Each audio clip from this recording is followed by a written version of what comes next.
Okay, well, it's in the bulletin, but it'll show up. It'll turn up at the right time. I know it will. I know it will. So today, we're going to talk about evil.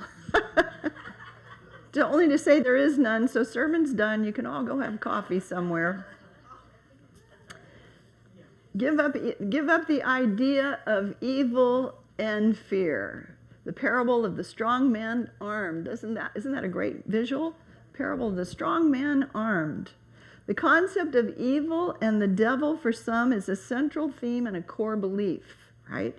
It's a belief system. A belief system with a devil can create a very useful life for people on certain levels of evolution. You know, you think about there's sacred worth of every human being. We all have the spark of the divine within us. Sometimes that spark can get covered over with so much dirt and so much mud that it can't break through and shine in the flow of your life. And that enables you to live in that darkness and do heinous things, terrible things. Sometimes just regretful things, but other times really terrible things. We're going to talk about that today.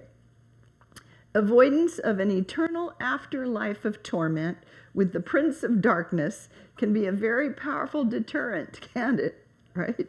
It's a motivator for some people's behavior.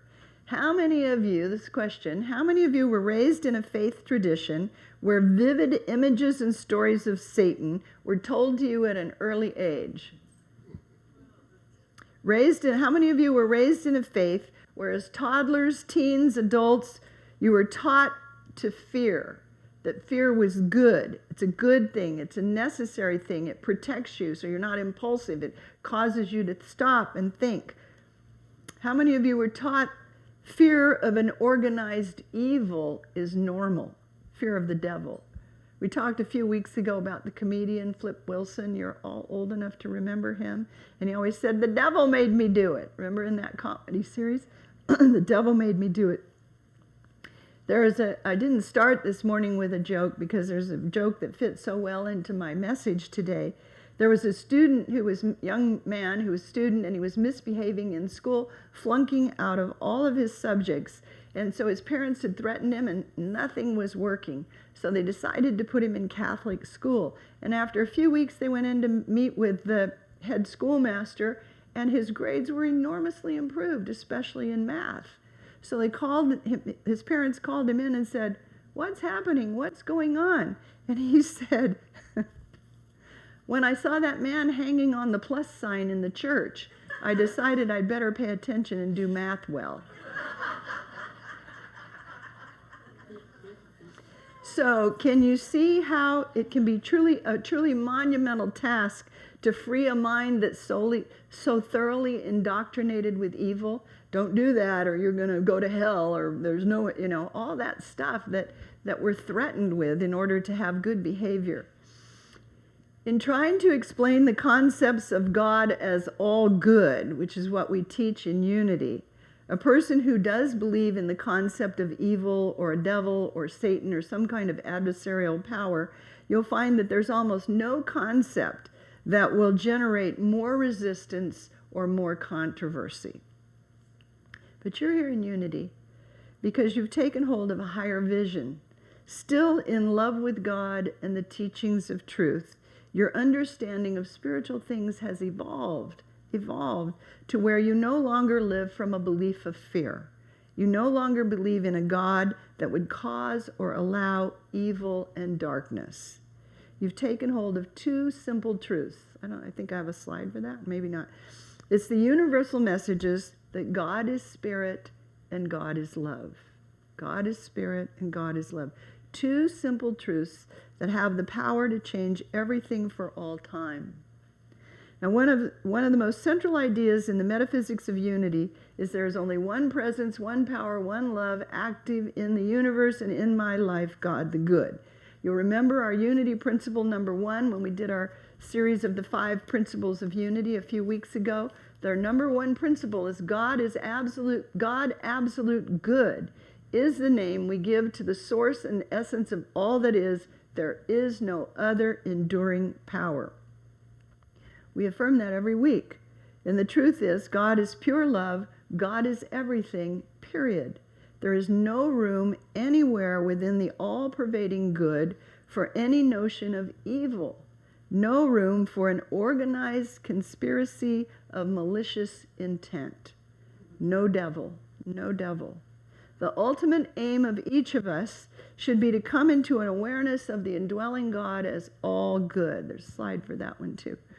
And this first idea of God as absolute good can be difficult to accept, because the next question that almost always follows it, well, if God is all good, why do bad things happen to good people? Have you not said that? What about what's happening in Gaza? What about if God is all good, what about the places in the world where there's conflict or people under extreme duress, people starving to death, people dying of disease, people being bombed? Where is God the good in all of that? I had the TV on and I watched just a few minutes of that murder trial for the young man who killed those 4 college students in Idaho. And you may ask, where is God the good in all of that? And I watched as he was sentenced to 4 terms of life in prison with no parole for each student that he killed. And I thought, what floated through my mind at the time was, what about the prison the parents have been sentenced to? The prison of grief, prison of sadness, the prison of overcoming. And it was interesting because they had a time in the court hearing when they let the parents speak so that the jury could hear and the perpetrator could hear the impact that his actions had on them. And it was interesting that they were all civil. They didn't speak a long time, but it was interesting that several of them got up and claimed Jesus Christ as their Lord and Savior, and that they forgave him, and they were doing all these things. And I thought, well, if a bad thing drives you to seek spiritually for a presence that comes as comfort, a presence that comes as relief, a presence that comes as the peace that passes all human understanding, then there's some transformation that's happening there. You could see it happening in the parents and the testimony they gave to the jury. And while the perpetrator sat there unmoved, it was just hard to believe. But that's when that spark of divinity gets so covered over that you can no longer even touch the indwelling Christ in yourself. Where is God in all of that? That's not God. That's man's inhumanity to man. What's happening in Gaza is man's inhumanity to man. There's nobody orchestrating all of that except man, broad man. Our unity faith tradition does not have a devil. There is, however, what we call adversarial thought, an adversarial power which comes from the negative thoughts in our own mind. That's when you're so covered over to the light of your being that you only see darkness and you live from that darkness. But the power to change that resides in your mind. Todd Michael said, negative experiences are internal situations that allow us the opportunity to work the muscles of our soul, to work through the pain we have. I think those parents of those 4 murdered students are working the muscles of their soul for greater understanding, for peace, for relief, for all that comes in that kind of experience. Jesus gave us a how-to in the parable of the strong man armed. It's in Matthew chapter 12, verse 29. It's only one short sentence, verse 29. How can anyone enter a strong man's house and carry off his possessions unless he first ties up the strong man? Then he can plunder his house. Now you remember the parables were they've been discovered to be delivered in a known chronological sequence. The first parable was the parable of the 2 debtors, where Jesus is instructing us how to release the antagonism of debt in our thinking. You owe me after all I've done for you, all of that stuff. We release the antagonism. Now with a clear heart, he's saying we have to learn to get rid of fear, to get rid of the idea of evil. And it's the type of fear that's addressed is the kind that's generated day by day when we live with a belief system that endorses the idea of evil. I mean, the Fillmores were so amazing about this. There was just no word that you could speak out loud that was allowed to talk about illness or negativity or anything other than the envisioning the truth of what you wanted to create and call forth.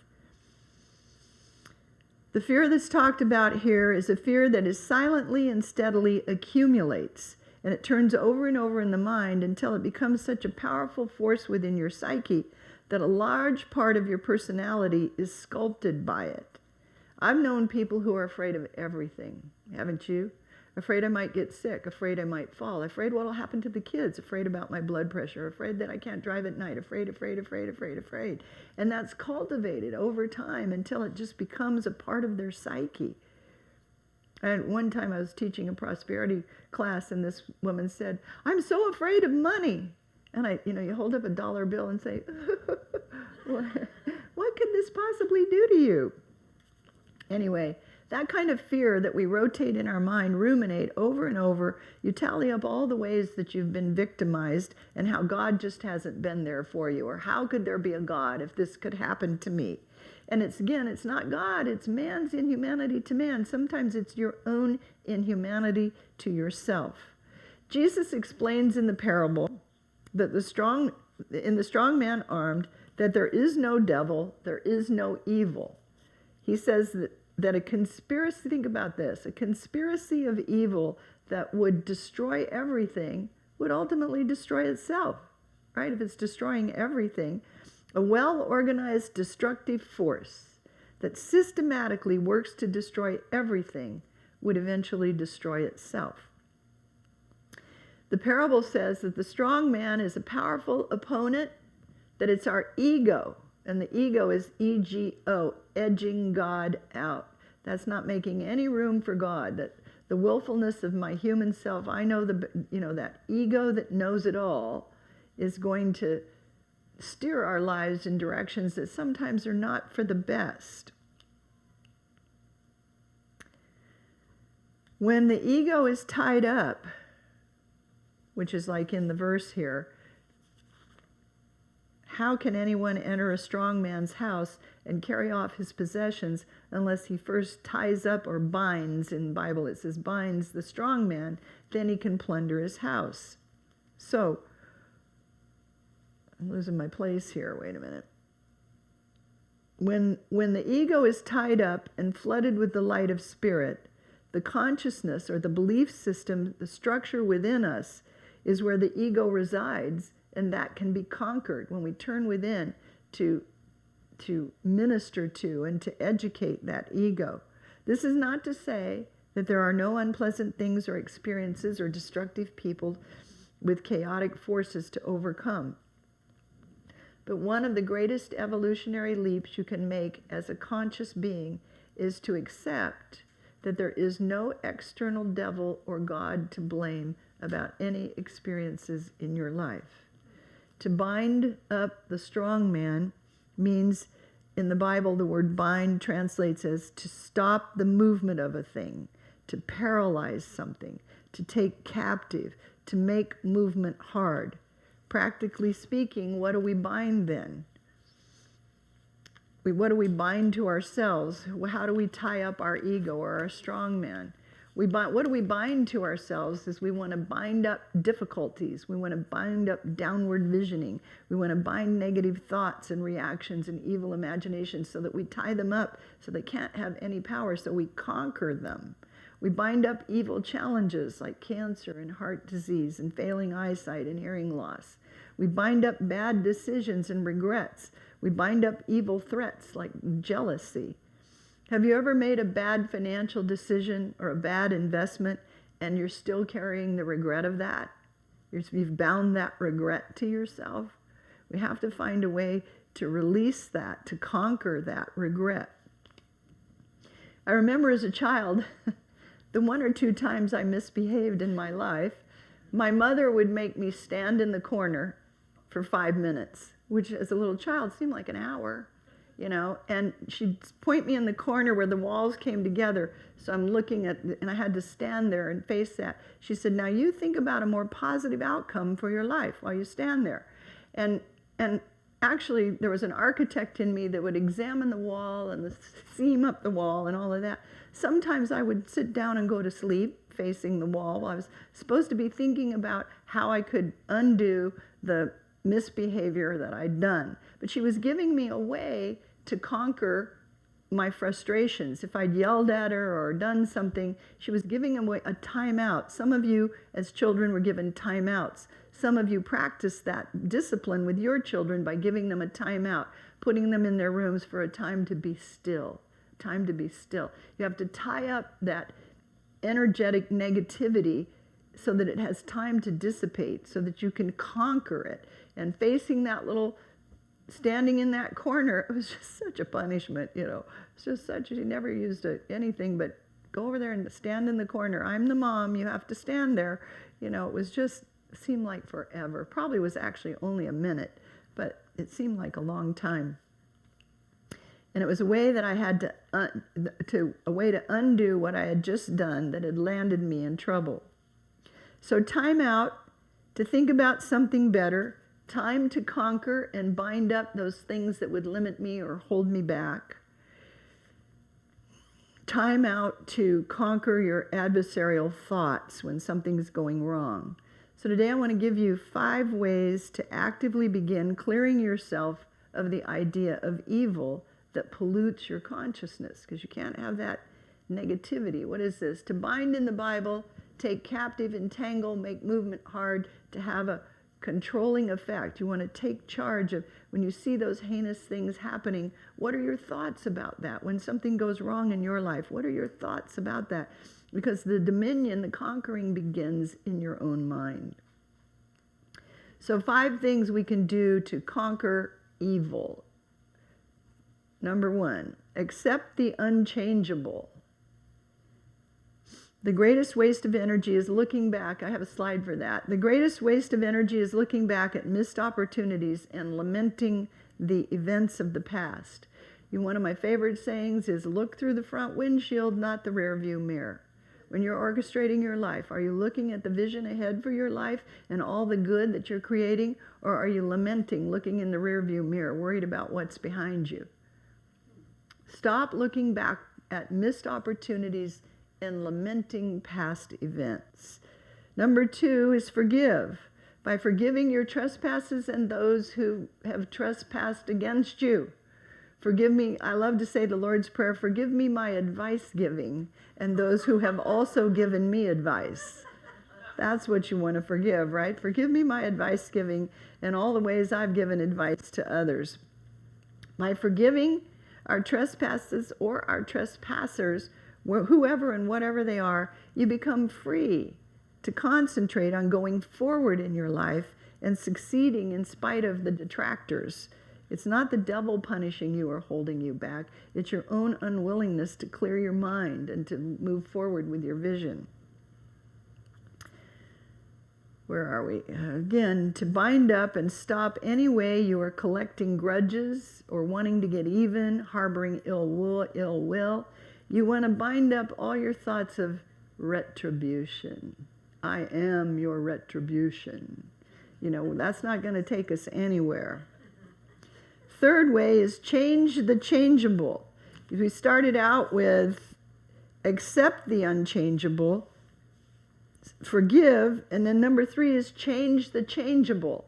Dwell on the desired results instead of reliving your failures. And the action item for that is you can write down one thing you will do to relax more, to let go of rehearsing the way it didn't work out and all the regrets that you have. You control your thoughts and actions, so you want to dwell on the desired results instead of reliving your failures. That's like Mom standing me in the corner to think about, dwell on the desired results instead of how I had just not lived up to the best behavior that I could. Action, write down one thing you could do tomorrow, you can do that will relax you more. Number 4, avoid the unacceptable. I love this little maze. Go out of your way to get out of your way of intolerable behaviors. and environments. And you can choose one bad habit you have that you'll avoid doing tomorrow, right? Number 5, be on the alert not for the devil, but for negative situations that can be dangerous to your well-being. Anyone who's ever dieted knows this picture, right? There's no devil, there's only that cupcake. You know, and I want to conquer those thoughts, and I want to take dominion of the thoughts that are saying there's no harm in this, versus I want to have a vision of eating healthy and honoring my body with healthy food and alive food and organics and all of that. This parable concludes that the ego is a powerful opponent, isn't it? Your ego is a powerful opponent. The strong man of the story is the ego. And when he's tied up or bound up by understanding, bound up by flooding our consciousness with the light of spirit, with the light of knowledge, bound up so that we can flood our house or our belief system with goodness, then we conquer that ego. We conquer that adversarial thought that's in us. Book of Hebrews tells us in this last slide, for every house is built by someone, but the builder of all things is God. That Christ's self in you is the builder of your life, and you conquer the adversarial things that come your way by your thoughts, by envisioning what the truth of who you are and whose you are and what you want to see for your life going forward. And our affirmation this week, I love the stream that's flowing. I am continually in the flow of God's good. So when evil things happen, you just have to declare it, and then you have to watch for the results and prove it for yourself. If something bad is happening in your life, do not give it any power, do not give it any thought, but declare, I am continually in the flow of God's good. Let's affirm it. I am continually in the flow of God's good. This can be hard. As I said, you look at Gaza and you can say, Gaza is continually in the flow of God's good. Oh, really? You know what I mean? It's a concept that is it's a learned expansion of your consciousness, and it's only when you practice it and you see the results, and you practice it and you see the results. You practice it and you have proof that it works. You practice it and you have more proof that you build that consciousness, that one presence, one power, one love, God the good. That's it for today. Okay, let's take that into prayer. If there's something evil going on in your life this morning, we give it no power. There is no power but God in my life. One presence, one power, one love. So let's see what we've got here. So take a moment and relax into the beauty of this sanctuary. All of the collective consciousness that's here. And take a moment to become settled. See a beautiful white light streaming above you, coming in the top of your head, moving over your face, relaxing your jaw, coming down your throat, blessing those arteries, moving into your chest, blessing your heart, going out into the organs of your body, your liver, your spleen, your kidneys, your intestines. See all that white light flowing. Let it do its healing work. It's the light of spirit, the light of the Christ in you.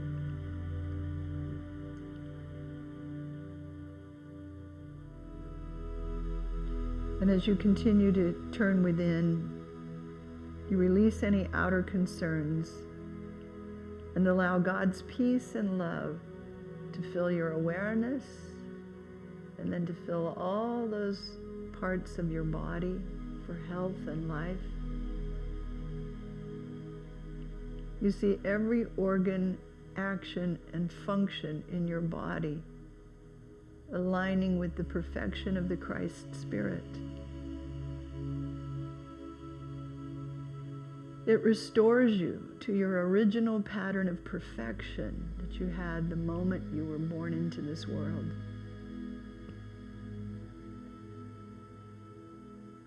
And so look at the light behind your eyes and bless your eyes. And feel the ear on the left side of your head and the ear on the right side of your head. And let Spirit open your ears. Let that light stream in through your throat so that your voice speaks with tones of love and acceptance. Let it flow into your bone structure so that you stand tall and have strength. Let it fill your joints with the elixir of Spirit so that your joints are smooth and not swollen, but perfect in every way. You bend and flex with ease.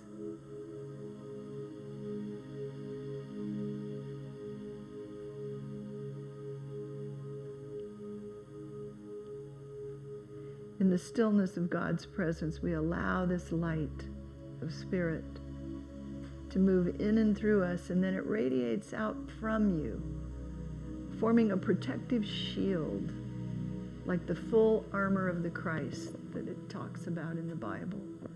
The full armor of Christ in front of you that shields you and protects you from any illness, any bad experience. It cannot come nigh your dwelling tent. And your dwelling tent is you, your body, your consciousness, your environment, your life, your home, your family.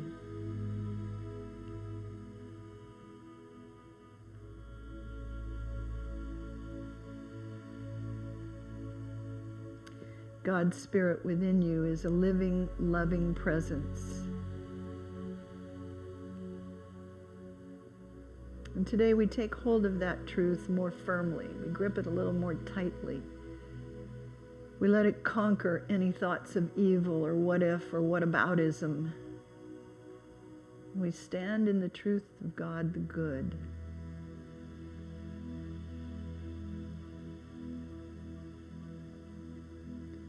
God is a living, loving presence within me.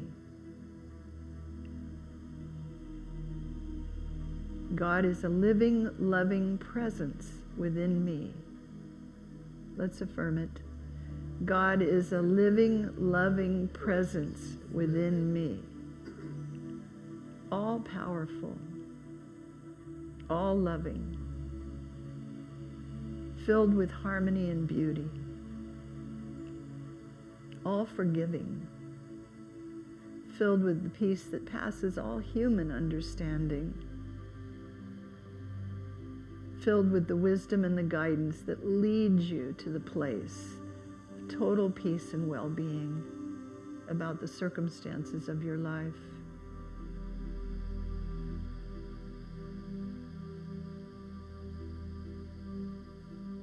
We invoke this same living, loving presence for our ministry, Unity of Auburn, and the steps ahead for our church. Together we form a collective consciousness that conquers any fear about where to go, what to do, how will things happen. And we just allow the wisdom, the grace, the beauty, the guidance of Spirit to lead us. We step into the flow of the all-knowing mind of Christ. And we let that perfection work in Unity of Auburn.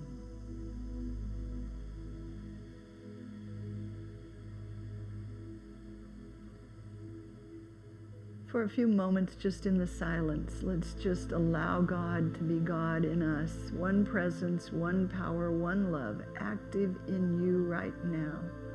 God the good. In the stillness.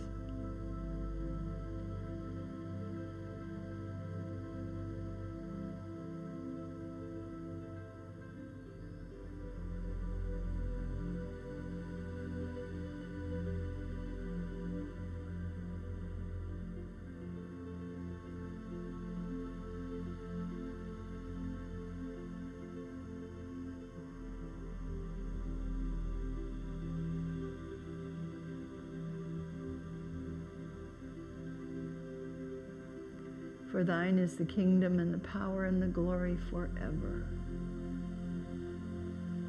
And together we all say, amen.